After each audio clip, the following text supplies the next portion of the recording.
Welcome to another edition of the Katar Lhal podcast. And our show today is Random Talks. This is the sixth edition of this show because this is already version 2.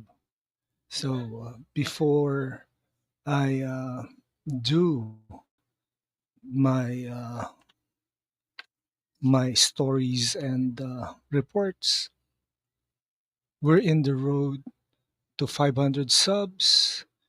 Thank you for all who subscribe to this channel and hope that people will continue to subscribe to my content. Also, replay crew are most welcome to watch this podcast. Now,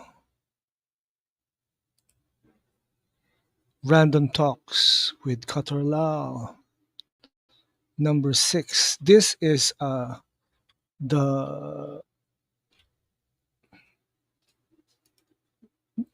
this is where I do various stuff in current events and pop culture and so on.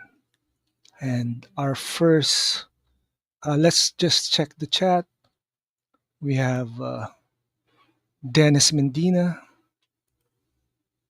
Gonna try coming, but at first I got an RMA up to attend. Yes, thanks, Dennis.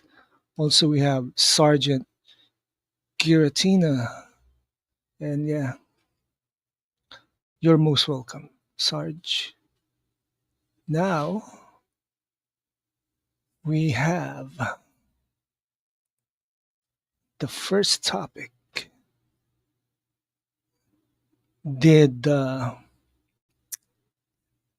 vice president here in the Philippines threaten the life of the first family, President Bongbong Marcos, First Lady Lisa Arneta, and the Speaker of the House, Martin Romualdez? Let's check this video.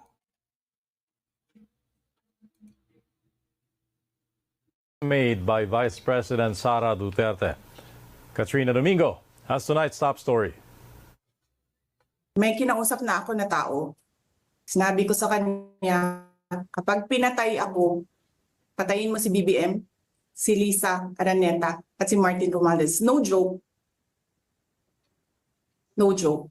Nagbilin na ako, ma'am. Pag namatay ako, sabi ko, huwag ka tumigil hanggang hindi mo mapatay sila. And then he said yes. Vice President Sara Duterte repeatedly underscored that she was not joking when she claimed to have contracted an individual to terminate President Ferdinand Marcos Jr., First Lady Liza Marcos, and Speaker Ferdinand Martin Romualdez should she be killed amid the worsening political squabble between her and the administration. The Vice President gave this statement in an online video conference while she stayed inside the detention room of her Chief of Staff, Attorney Zulaika Lopez, inside the Batasang Pambansa, shortly after House officials ordered Lopez's transfer to a correctional facility. Malacanang did not take Duterte's words lightly, with Executive Secretary Lucas Bersamin ordering the Presidential Security Command to hike the chief executive's security. The palace says any statement against the president's safety is treated as an active threat.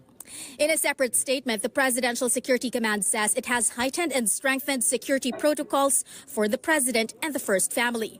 The PSC adds that it treats with utmost seriousness any threats to the life of the president, especially one made so brazenly.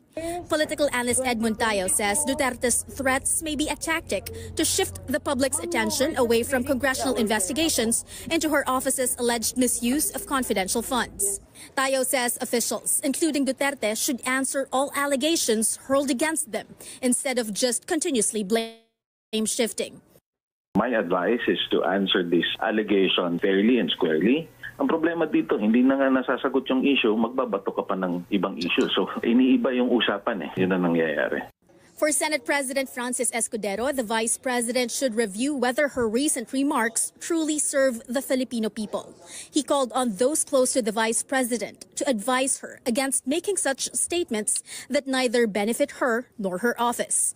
Escudero is also calling on all parties involved to ease tensions to prevent further harm and to avoid diverting attention from urgent issues requiring the government's focus. Former Senator and former Police Chief Panfilo Lacson issued a similar appeal. He said someone should intervene between the warring camps and push for a ceasefire, as the Philippines should focus on more important work. In the midst of all these politicking, the Armed Forces of the Philippines asserts that it remains to be a professional organization duty-bound to protect the public and the state.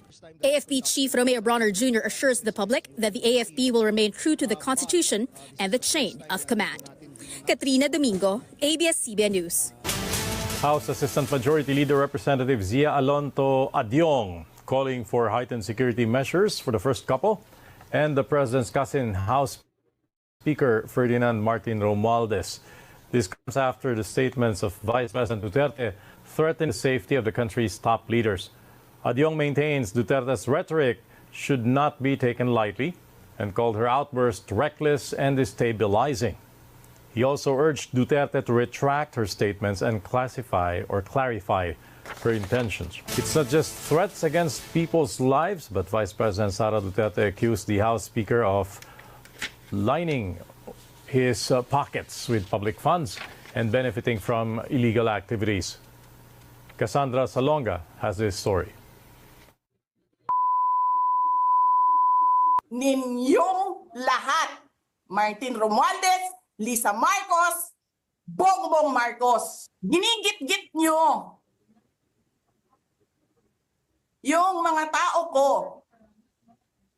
dyan sa envelope na yan. Vice President Sara Duterte fired off a string of accusations against First Lady Liza Marcos and House Speaker Martin Romualdez. Her tirade sparked by the transfer order for Chief of Staff Attorney Zuleika Lopez to the Women's Correctional Facility in Mandaluyong. Lopez was detained at the House after being cited in contempt for alleged evasiveness concerning the Office of the Vice President's confidential funds. In her virtual press briefing, the country's second highest official stated that her political enemies have crossed the line. Hindi pa kayo nakakita ng kalaban na tulad ko. Nagpigil ako na nagpigil kasi masama sa bayan. Hindi maganda ang political instability. Pinabayaan ko kayo sirain ang pangalan ko. Kasi I have nothing to lose. Sinira niya na siya. Wala na siyang ikakasira pa. Tapos ganito ang gagawin niyo.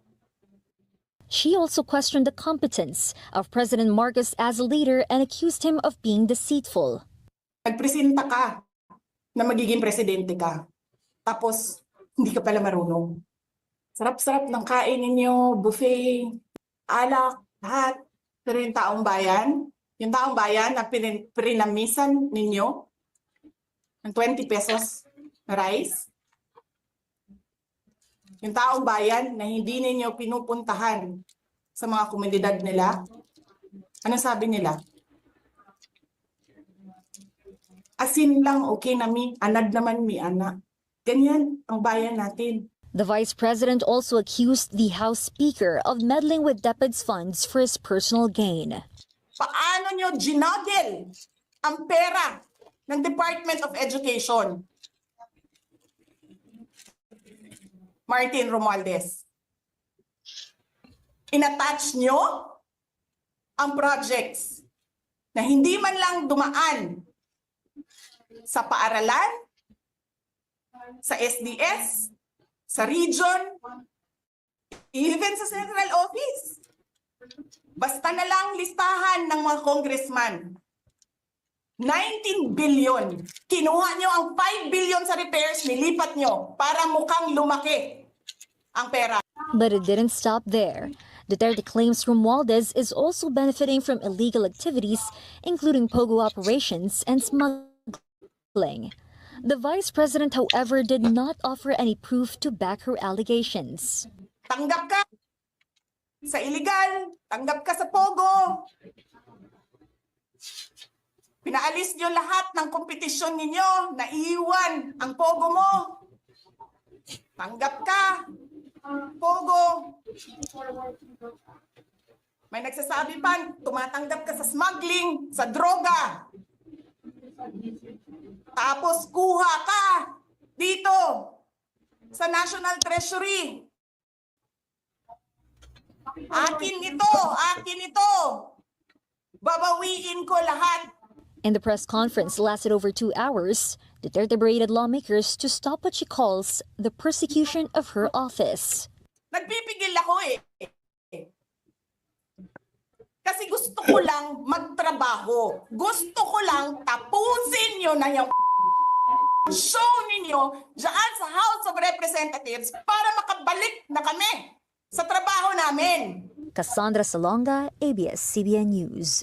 The Criminal Investigation and Detection Group is directed to investigate Duterte's assassination threat. PNP Chief General Romel Francisco Marbil says threats against the security of the president and all public officials are no laughing matter. Marbil adds the president's safety is a national concern and must be addressed with the highest level of urgency. Philippine House lawmakers slammed the vice president's latest tirades against President Marcos Jr. They challenged the vice president to stop deflecting the issue and face questions about her confidential expenses. Harleen Delgado reports. Alam natin lahat. Vice President Sara Duterte earned the ire of lawmakers in the House of Representatives following her profanity-laced rant and serious threat against President Ferdinand Marcos Jr., First Lady Liza Araneta Marcos, House Speaker Martin Romualdez, and other House members. For House Assistant Majority Leader Representative Jay Conghun, Duterte's recent outburst is merely a diversionary tactic. He adds the public should not lose sight of the issue, which is the alleged misuse of confidential funds of both the Office of the Vice President and Education Department during Duterte's tenure. Taguig Representative Pammy Zamora echoes this assessment. She said no amount of distraction should divert attention from ferreting out the facts behind the use of confidential funds. Zamora also challenged Duterte to just appear before the House Committee on Good Government and Public Accountability to clear the issue. The panel is set to resume hearings on Monday, November 25. At least one lawmaker has called out Duterte's recent actions. In a statement, Parlor's Representative Jude Asidra said Duterte's toxic behavior reflects poorly on her role as the second highest official of the land. For Asidra, the vice president should just explain her confidential expenses. Meantime, the panel's chairman, Representative Joel Chua, rejects Duterte's accusations that their transfer order put her chief of staff in harm's way. Chua also questioned Duterte's decision to stand as the legal counsel of her chief of staff. He declined to comment on whether this merits an impeachment complaint. Under the Constitution, the President, the Vice President, the members of the Cabinet are prohibited from practicing their profession. So I do not know where the Vice President is getting this idea that she can stand as counsel for Attorney Lopez. Maybe they're just using this as an excuse to for her to be able to join Attorney Lopez. But when asked if the vice president's threat against Marcos and Romualdez could be a possible ground for impeachment, Chua answered in the affirmative. Harleen Delgado, ABS-CBN News. Vice President's Chief of Staff, Attorney Zuleika Lopez, is back at the Veterans Memorial Medical Center in Quezon City. The House ordered her return to the state-run facility after her brief stay at St. Luke's Medical Center this morning. Lopez fell ill after being ordered to transfer to a prison facility. Now at St. Luke's, an emotional Lopez clung to the vice president as her transfer order was read by the head of the Criminal Investigation and Detection Group, Brigadier General Nicolas Torre III. According to the PNP, there is still no order when Lopez will be sent to the Women's Correctional. Meanwhile, the House Sergeant-at-Arms accuses Vice President Duterte of blocking the lawful transfer of her chief of staff to the correctional facility. Police Major General Napoleon Taas also said Duterte physically intervened to prevent the serving of the transfer order. The Vice President's It's intervention freaking came during her visit to obstruction. the House detention facility, which had been initially permitted under specific guidelines. Instead of adhering to those parameters, the VP escalated the situation by overstaying her visit and ignoring repeated directives from the Sergeant at Arms to leave the premises. She then locked herself inside the office of Davao City Representative Paulo Duterte, prompting a lockdown of the entire Spoiled, House premises. freaking spoiled brats. The vice president maintains politics is behind efforts to harass her subordinate. Duterte also says there are threats to her safety and she already knows who may order her killing. Tinatanong niya ako kanina, that is the same question that Yusek Lopez asked me, do you trust them? And then I said, I do not trust anyone anymore ngayon. Ganun yung concern ko sa safety and security ko. But then they just dismiss it as if... Kaya niyo po nagawa yung statement na parang pag may nangyari sa akin, Yeah. na nagbilin na po kayo dun sa... Yes, nagbilin talaga ako. Sabi ko, pag pinatay ako, alam na natin, wala na namang iba eh. Sino gusto magpatay kay Sara Duterte? Duterte ally Senator Ronald De La Rosa believes dirty politics is behind efforts to pressure the office of the vice president. De La Rosa also calls the transfer order for Attorney Lopez unjustified. He argues there has been no case filed yet against Duterte's chief of staff. The senator adds Lopez should be allowed to stay at a hospital to receive proper medical attention. Para sa akin, it's a very very unfortunate dahil yung tao na hindi pa man lang nagiging accused, no?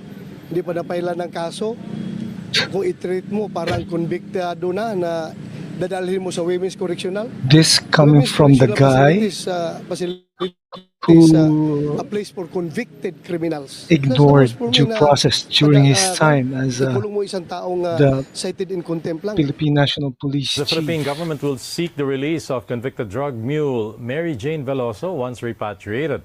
Manila's foreign office says it will make this appeal with Indonesia after Jakarta decided Veloso could serve the remainder of her life sentence back in the Philippines. The agency says Veloso could likely be home before Christmas. Filipino-Indonesian authorities, however, have yet to determine an official schedule and a location for where Veloso would be detained. The Filipino has been on death row in Indonesia since 2010. She has remained in jail nearly a decade since her life was spared at the last minute following pleas by the Philippines. President Ferdinand Marcos Jr. is set to travel to the United Arab Emirates for a one-day working visit next week. According to the Presidential Communications Office, Mr. Lots Marcos of will meet with people are, UAE President Sheikh Mohammed envious. bin Zayed Al Nahyan and Abu Dhabi on November 26th. Now, the PCO said the dialogues between the leaders will lead to agreements that will deepen the Philippine-UAE relations. It adds that although the visit will be short, it will create opportunities that are substantial. Marcos will be flying with a lean team as the delegation has been trimmed down to a minimum. ASEAN defense ministers call for an early completion of a code of conduct in the South China Sea. This appeal is contained in a joint declaration issued after their ministerial meeting in Laos. The declaration pushes for a peaceful resolution of disputes in accordance with international law. It also calls for self-restraint in activities that would escalate disputes. ASEAN and China have already spent 6 years negotiating a code of conduct for the South China Sea.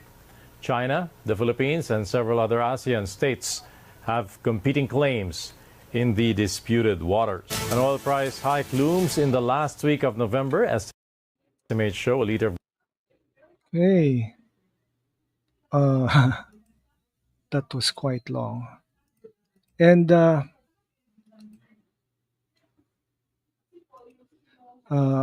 yeah, we see that the Philippines is having a crisis in leadership with the VP threatening the life of the president of the Philippines. And The reason for this is because her office, the office of the vice president, is being audited in Congress, and during her time as education secretary, lots of anomalous deals have happened, and this is just the tip of the iceberg. Now she's pissed off. She actually reminds everyone uh, of her father, the former president uh, Rodrigo Duterte, who badmouth everyone who goes against him, and doesn't believe in due process unless he's the one who do all those stuff. And we always have to remember that the ICC is in the verge of giving him an arrest warrant sometime this coming days or months for the bloody drug war that the VP Sara Duterte right now is also complicit when she was mayor of Davao City. Well, these people are, man, they're brazen. They they're so entitled, feeling they can do anything without accountability. And this is Philippine politics in a nutshell right now. Yep. And I hope the impeachment process pushes through before the midterm elections happen next year here in the Philippines. Yeah. So far, lots of people are disappointed with this so-called uh, Bratinella.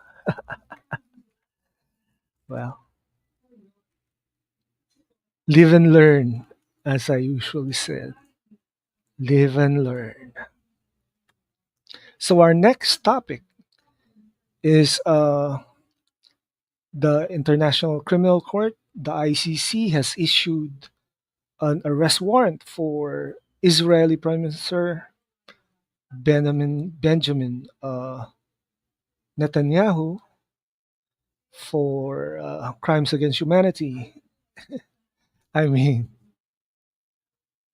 why does some an organization like the ICC have it in for uh, Israel, a tiny nation in the Middle East, and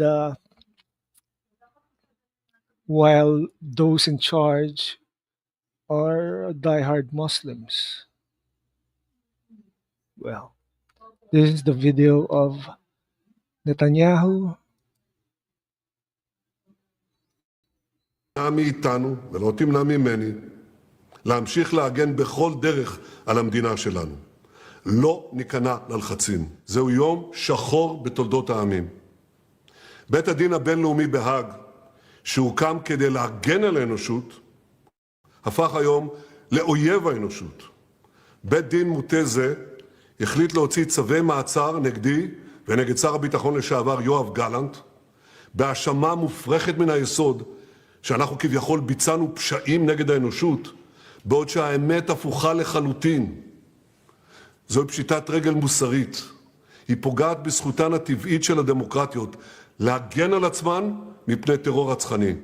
ומה בית הדין בהאג עושה נגד הפשעים האמיתיים נגד האנושות שמבוצעים במקומות רבים בעולם? גם כן כלום. מיליוני אזרחים חפים מפשע נרצחו או נעקרו מבתיהם באיראן, בסוריה, בתימן, במקומות נוספים.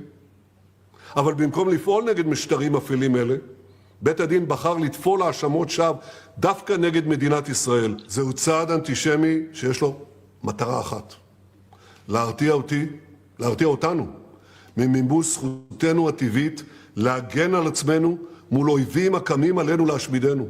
לא מפתיע שההחלטה מקוממת זו הובלה בידי תובע ראשי שנחשד במעשים חמורים, ולא מפתיע שההחלטה זו התקבלה בידי שופטים שאיבדו כל מצפן של צדק והגינות.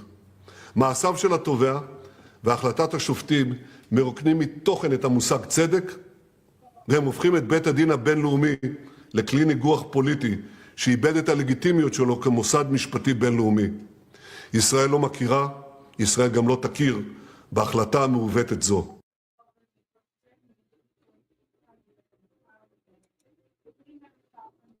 Right.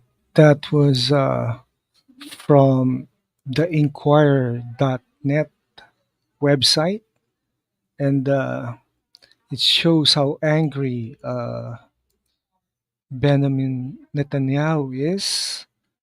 And honestly, I'm with the people of Israel on this issue. There are a lot of people that deserves to be arrested by the ICC. I mean, Rodrigo Duterte is one of them, and yet they still don't act on it, even if there are cases already. And somehow, these are all what's happening in Israel, what's happening in the ICC is part of the anti Semitic campaign of the people against Israel. And we all know the history, the modern history actually, that during 1948, Israel became a nation. Yeah, and it's the sign of the times, whether you like it or not. The Bible says if you bless and support Israel, you will be blessed. You will be blessed by God. That's me paraphrasing a verse in the Old Testament. So somehow Israel is surrounded by their enemies. Imagine, imagine that, right? Uh, although a lot of genocides has been happening around Israel, but still the ICC, the UN, doesn't really take action with those people, especially Turkey, who's murdering the Kurdish people in Syria. So, my take on this is that they're not Jews, so they're not in the news. Yes, and those countries who support uh, the ICC arrest warrants, well, may God forgive you guys. Yep. Yeah. Does that make me Zionist? I don't know. I don't even know what a Zionist is. Well, that's it for that topic. Now we have a video uh, that talks about World War III.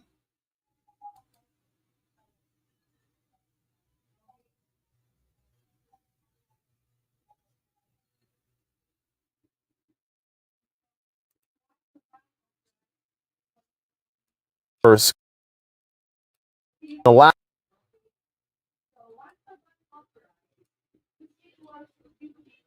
breaking news, this is an emergency World War III update. U.S. Strategic Command has increased the combat readiness of their nuclear forces. 2 days ago, coinciding with the removal of restrictions on Ukraine to do deep strikes into Russian territory, specifically in the Kursk and even the Bryansk region, U.S. Strategic Command decided to put its nuclear submarines on the highest state of combat readiness possible. Correspondingly, we have an equivalent level, or if not higher level of readiness of all of Russia's nuclear forces. Now, in the last few hours, Ukraine has fired more ATACMS into the Kursk region.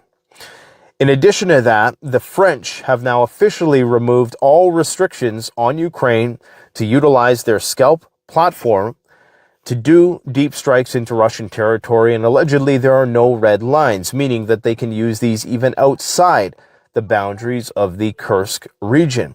So now we have it official from the Brits, from the French, and from the Americans that they have all removed restrictions on Ukraine to do deep strikes to varying depths into Russian territory, depending on the weapon in question.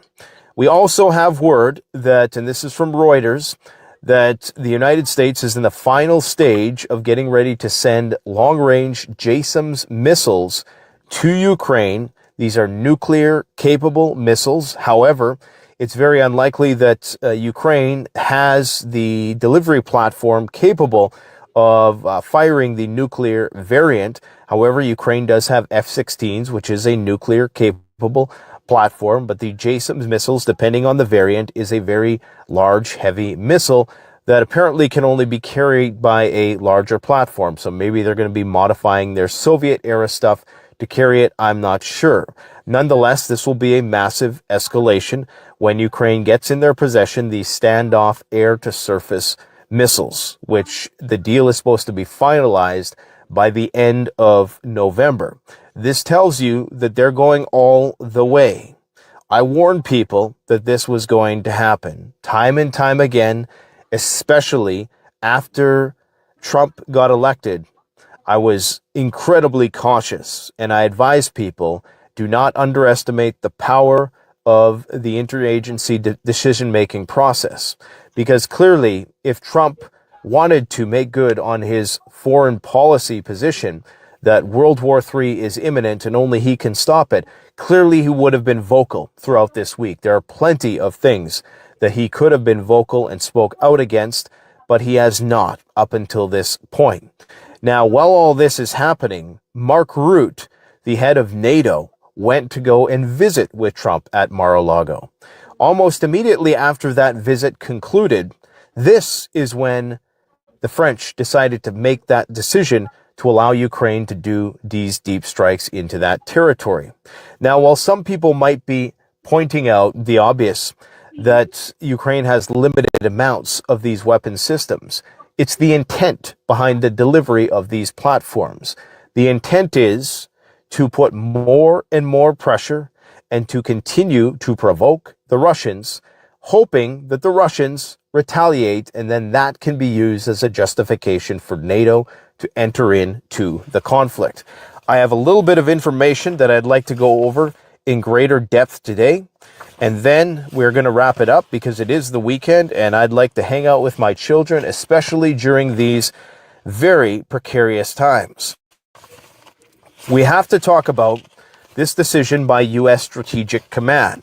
This is very important. Recall that the United States amended its nuclear doctrine in 2022, which allowed it to do preemptive nuclear strikes. Now, allegedly, this was already written into the nuclear doctrine, but it was just officiated even more, and they provided an allowance for a broader range of circumstances that they can do preemptive nuclear strikes in.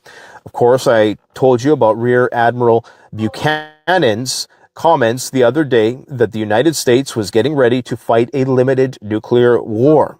And this is what people really need to wrap their heads around at this point in time. The incrementalism that we have demonstrated since the beginning of this war, the gradual nature of it all. It has not went from off to on pretty much at any point throughout the conflict. It's been very gradual escalation. And I am now of the persuasion that that will continue after the first nuclear weapon is used. The concept of mutually assured destruction is rooted in Cold War era circumstances in which there were fewer lines of communication. There were a much greater margin for error. But today, it appears as though the United States is now openly preparing for a limited nuclear war. And it's not only them who's preparing for it. Various think tanks, prominent think tanks, Rothschild, Council on Foreign Relation, adjacent level think tanks are talking about the possibility of doing a preemptive strike on Russia. Okay, so they are going to put the pedal to the metal. They're going all the way. Maximum vigilance is required from this point forward. Nuclear strategy adjustment by U.S. Stratcom. The evolving security environment may require adjustments to the 2022 Nuclear Posture Review to maintain an effective nuclear deterrence. The underlying logic of nuclear deterrence remains sound, but the current modernization program may not be enough, they say. Here are some of the modernization efforts. The Department of Defense, in partnership with the National Nuclear Security Administration, has taken steps to enhance deterrence and flexibility. Key efforts, of course, involve the B-61 gravity bombs and the readiness of Ohio-class nuclear submarines with big boomer nukes. I believe they have 16 nukes in each. In fact, I could be wrong about that. I think they have something like over 100, but there are 16 delivery missiles, and then in each of those missiles is like 8 nuclear warheads or something to that effect. Don't quote me on that. I'll get more of the details in a future video. Just riffing here in this video because this is very important information to get out. And of course, the B-61 tactical nuclear weapon can be mounted on the F-16, which is what the Russians have been concerned about all this time. I am still of the belief that all of this activity into Russia proper is to collect data for a preemptive strike, whether it's the Ukrainian drones that are going all the way deep into Russia, 1,500, 2,000 kilometers in some cases, or if it's the Storm Shadow or ATACMS or Scalp missiles or the F-16s or all the reconnaissance planes flying their sorties in and around the Russian border. It's all for the purpose of collecting data for a potential first strike against the Russians when they are perceived to be at their weakest. This was submitted to Congress on November 15th. Of course, this was right around the time that the long-range missile decision was made. So it's no surprise that this coincided with that. Key directives from the report is that they plan to deter multiple nuclear-armed adversaries simultaneously. They want to integrate non-nuclear capabilities to support deterrence. So presumably cyber warfare could be one of those things. Emphasize escalation management in the case of nuclear and non-strategic nuclear attacks, and enhance coordination with allies and increase extended deterrence. So the nuclear submarines are on the highest possible state of alert. And this is not good considering NATO continues and is not deterred by Vladimir Putin's demonstration of the Orezhnik missile intermediate range ballistic missile platform, which right now Russian airspace for the next 2 days, not the entirety of the airspace, but there is a concern that they're about to do another test here, okay, in the coming days ahead. So they could very well use one of these. But clearly NATO has not been deterred, meaning that Russia will have to move it up the escalation ladder if they hope to establish some sort of red line deterrence and prevent them from continuing to push. Because right now they're in the process of pushing the Ukrainians out of Kursk. They've pushed them out to the extent of 40% of the territory that's been acquired by Ukraine in the Kursk region has now allegedly been lost. It appears as though Ukraine is trying to hold on as long as they can, but it appears as though whether they hold on or not, that is not really the key objective here. The key objective is to strategically defeat the Russians, okay? According to Boris Pistorius, the German defense minister, he has said that the conflict in Ukraine ceased to be a regional war long ago.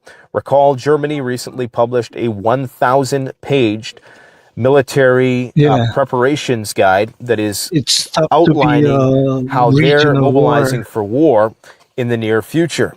According to Pistorius, Russia has entirely switched to the war economy and is now manufacturing as many weapons and munitions in 3 months as the European Union can manufacture in a year.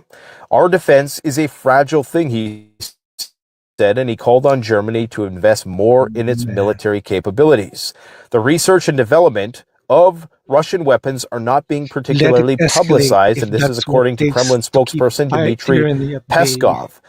This in replying to a question about the newest Orezhnik missile. The Kremlin said that I'm not sure that neither of us is even aware right now of any possible future developments.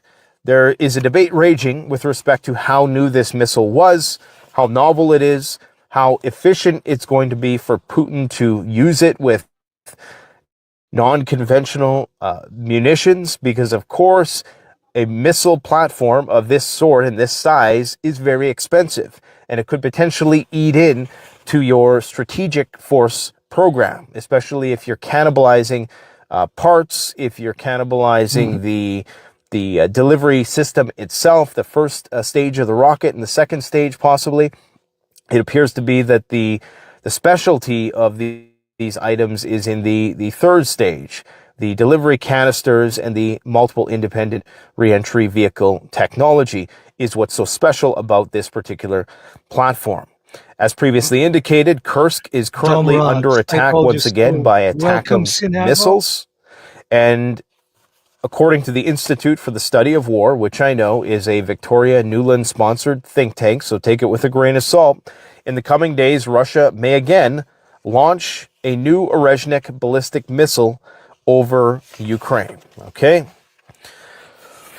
It's important to note that the target of the recent Orezhnik missile, allegedly, according to Putin, as well as other Russian military sources, they are claiming that that target was completely destroyed. This was an underground facility, and some claim that it was being used to make ballistic missiles that could have potentially been nuclear tipped. This in response to Ukraine's veiled threats about potentially making nuclear weapons. According to Chatham House, which is a British think tank, a Rothschild Council on Foreign Relations adjacent think tank, they are saying that conventional retaliation targeting Russian strategic assets is a possible NATO response if and when Russia utilizes nuclear weapons in Ukraine.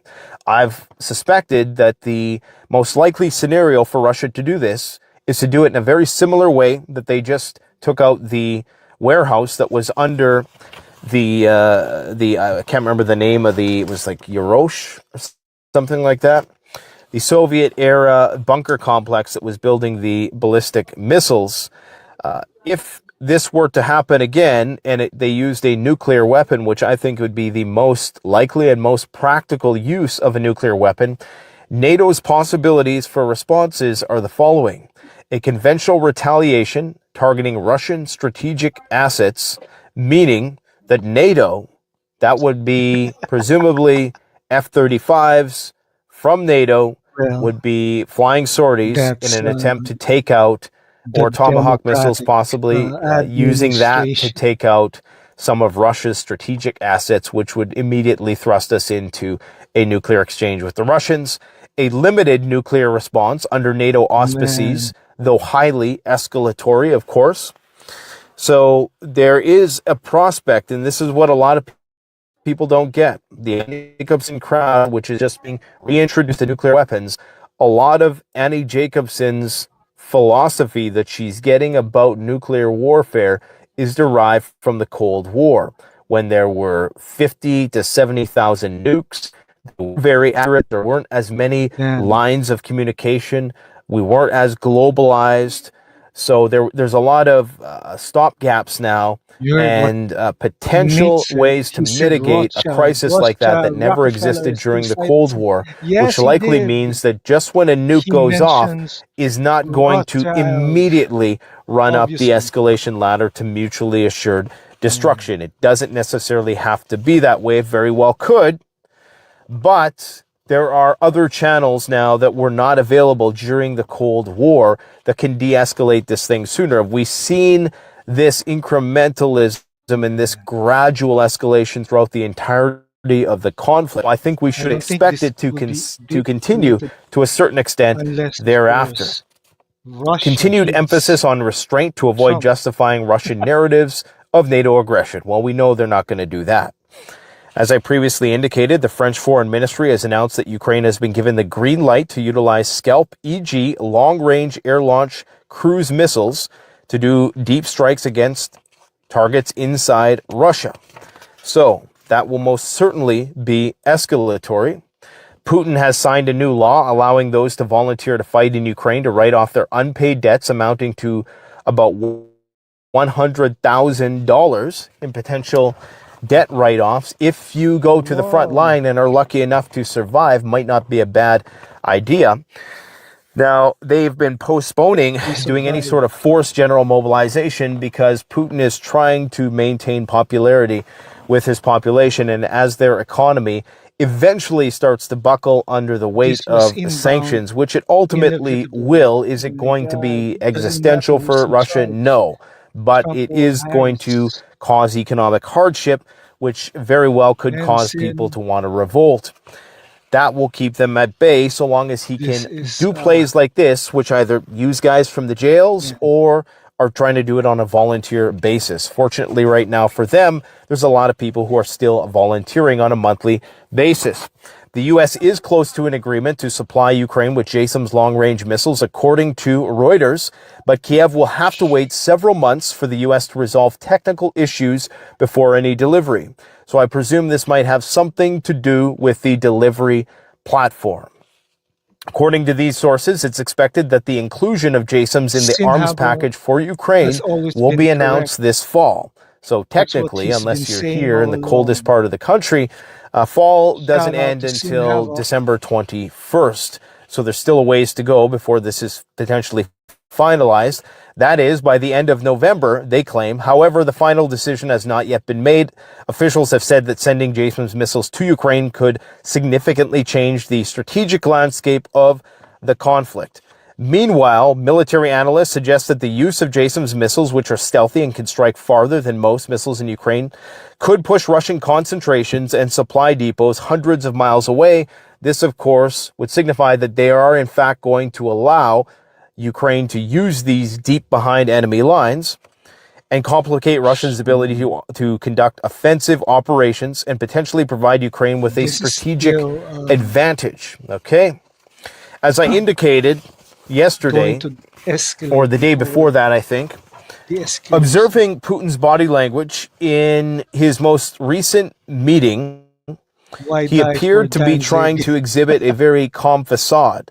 Now, that was juxtaposed with his cabinet, who was listening to him talk about the specifications very gleefully of this new Orezhnik nuclear-capable intermediate-range ballistic missile. He was seemingly trying to put on a show that he was not intimidated and not nervous about the situation at hand.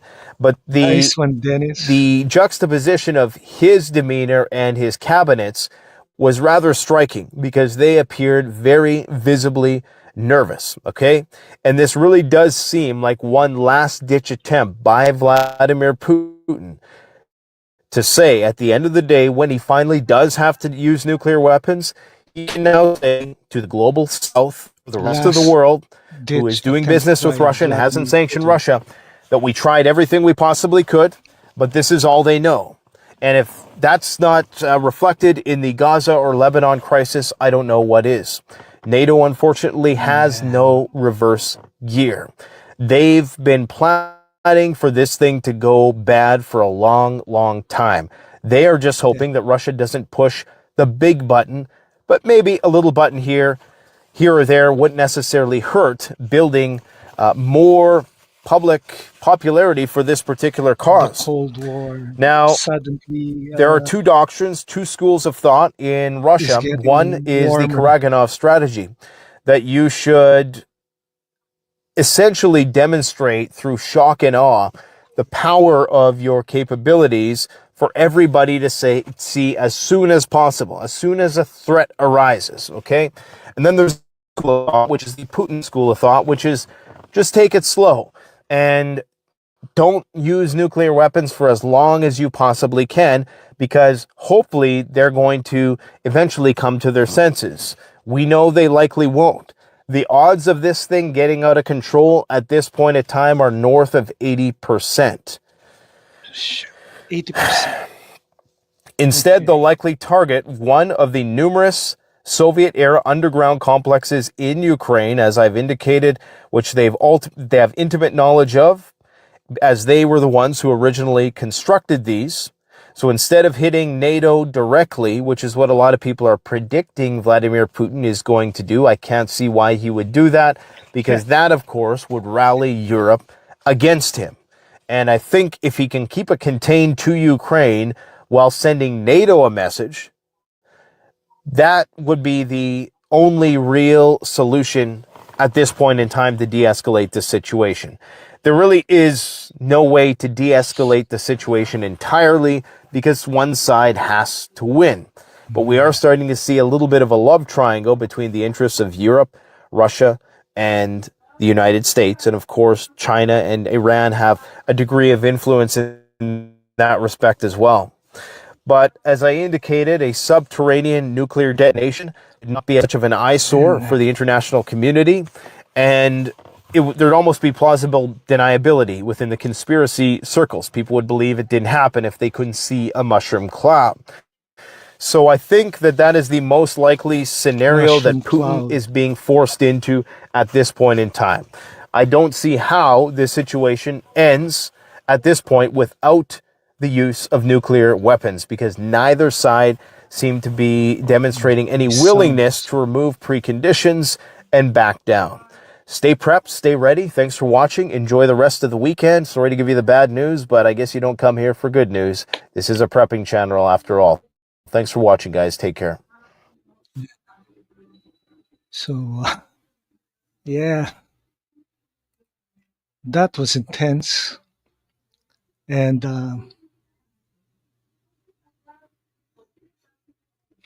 Dennis said, I miss HW. He could have crushed Ivan in seconds. Man. Yeah. Yes, he could have. So we're expecting an escalation of sort, since there been the powers that be has been preparing for such an event as limited nuclear exchange would be. Ah, man, you better buckle up, according to Sin Havoc. Yes, it's uh it's happening. It's incoming. It's inbound. Man, this is what we've been talking about for so long. Sin Havoc and me and the others our in every stream we do, even if it's a cartoon watch along or something else. Sin Havoc says they've been in Ukraine since 2001. That's wild. Yeah. Ukraine is the center of attention now, man. And the start of World War III will happen will happen somehow there. So, man, Shit, I can't get my self, and they just admitted it. Yeah, it's somehow all connected. Sergeant Giratina says the world is completely messed up under propaganda. That's true. Everything from Asia to Europe to the US to Africa. If they only knew what's in Ukraine, especially Crimea. So what's in Ukraine? What's in Crimea? Oh, this is why they canceled Zack Snyder's proposed Wonder Woman. Yeah, man, Crimea is gonna be a center for something. All right. And since Random Talks talks about current events, news, and the like, we also talk about pop culture. So let me share this screen.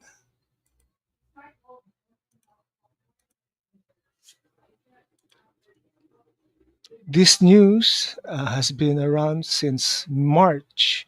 Zach's Deborah and Ellie Snyder behind French Foreign Legion action series until the last one. AGC launching hot TV packages during the series mania. So AGC, this is from Deadline. AGC Television is dropping a hot TV project into this week's series mania market in Lille. The Stone Curry's Zack Snyder, Deborah Snyder, and Wesley Collar are among the producers of the French Foreign Legion series until the last one, whose pilot is being directed by Ellie Schneider, who's most recently under second unit director for his father's Rebel Moon.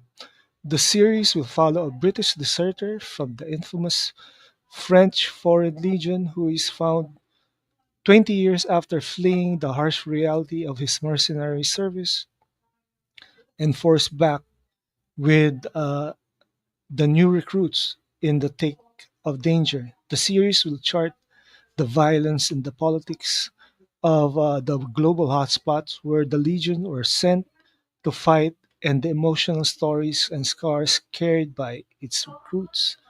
The Foreign Legion is famed for its uniqueness as a military outfit, being an army of misfits from all over the world, including criminals, adventurers, romantics, the rejected, the disillusioned, and the dispossessed, often looking for a second chance. Also producing are Vertigo Films' Alan Niblo and Natalie Peter Conti's Hollywood Gangs Gianni Nanari and AGC's Lourdes Diaz and Stuart Ford. Showrunner is Matthew Parhill, creator of such shows as Rogue and Deep State. AGC Television is assembling financing on the proposed 6 by 1 hour returning series and introducing the material to international partners of Series Mania. Casting the start date have been yet has been set they have yet to be set on the project, which will mark Ellie Snyder's film and TV debut as a lone director and among Stone Quarry's first TV series. Nanari previously teamed up with the Snyders on the 300 franchise. We are thrilled to be working with the teams at AGC and Vertigo and reuniting with our old friends at Hollywood Gang, said Deborah and Zack Snyder of the Stone Quarry. To be working with Eli, whose growth and evolution as a filmmaker has been so excited to watch. It is a terrific script, about this secretive world we are excited for audiences to dive into. AGC Studio Chief Creative Officer Lourdes Diaz states, "We are incredibly excited to join forces with Stone Quarry, Vertigo, and Hollywood Gang on this visionary project. We think Eli's distinctive directorial vision with Matthew's powerful international thriller storytelling make this a uniquely compelling series for the international market. The Stone Quarry has Rebel Moon Part 2, The Scargiver, okay, and Vertigo is currently filming Curfew on Paramount. All right, this is cool. This is cool.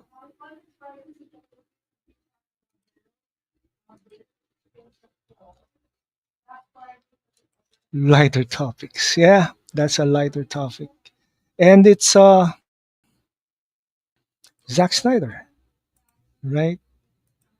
I hope, and thanks to Sinava for sending me this link for from Deadline, and still waiting for these projects to be aired somehow.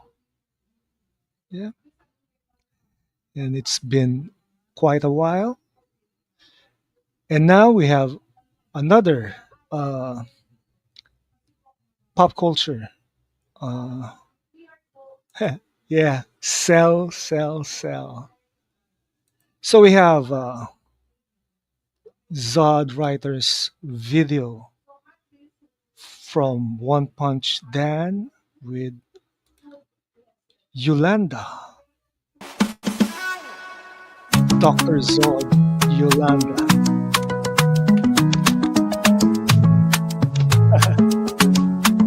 We shifted to light topics.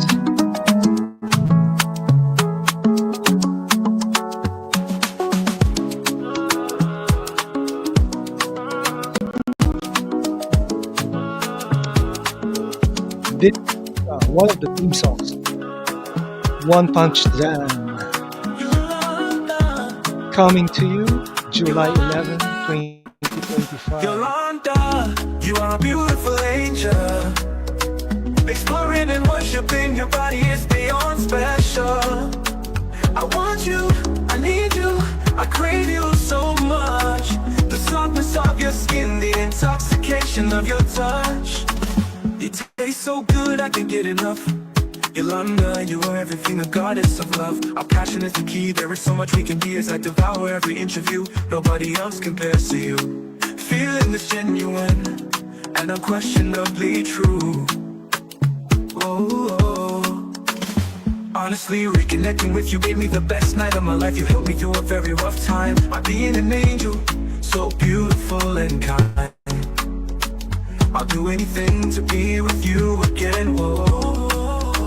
I'll do anything to be with you again. Our chemistry is magnetically powerful. We're a match made in heaven. Yolanda, so beautiful and kind. I'm crazy for your love, now is the time. Let our bodies merge as one. There is no end to our fun. We can do this forever, let's never say never. You are a beautiful angel. Exploring and worshiping your body is beyond special. I want you, I need you, I crave you so much. The softness of your skin, the intoxication of your touch. Oh yeah, you smell so good, you fill my heart with so much joy. I haven't been this excited since I became a man from a boy. You've had me on fire since you left in the morning. I need to see you again as much as we can. More than now and then should be the plan. Yolanda, you are a beautiful angel. Exploring and worshiping your body is beyond special. I want you, I need you, I crave you so much. The softness of your skin, the intoxication of your touch. Oh, and my tongue touches down between your legs and passionate, blissful, raw ecstasy. Your body's response proves how much you really need me. I'm licking, I'm sucking, I'm kissing, I'm loving up on you instinctually, knowing what to do. We can't fake this energy, cause our bond is totally carefully pure for sure. Oh, oh, please be mine so I can be yours. Yolanda, baby, you are a beautiful angel. Exploring and worshiping your body is beyond special. I want you, I need you, I crave you so much. The softness of your skin, the intoxication of your touch.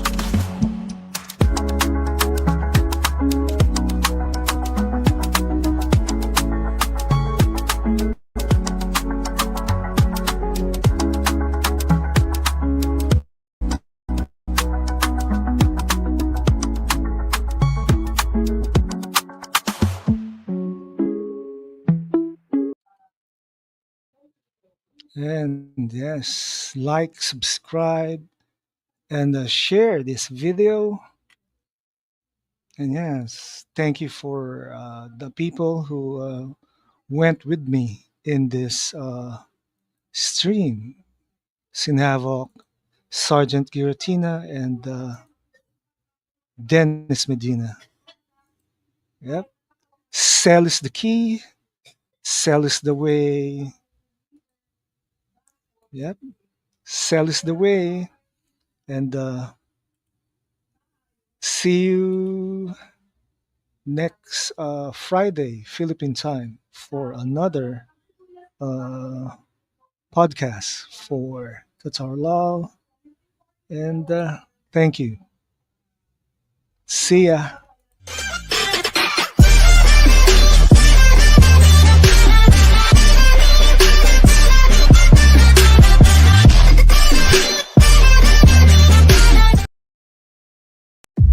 Oh.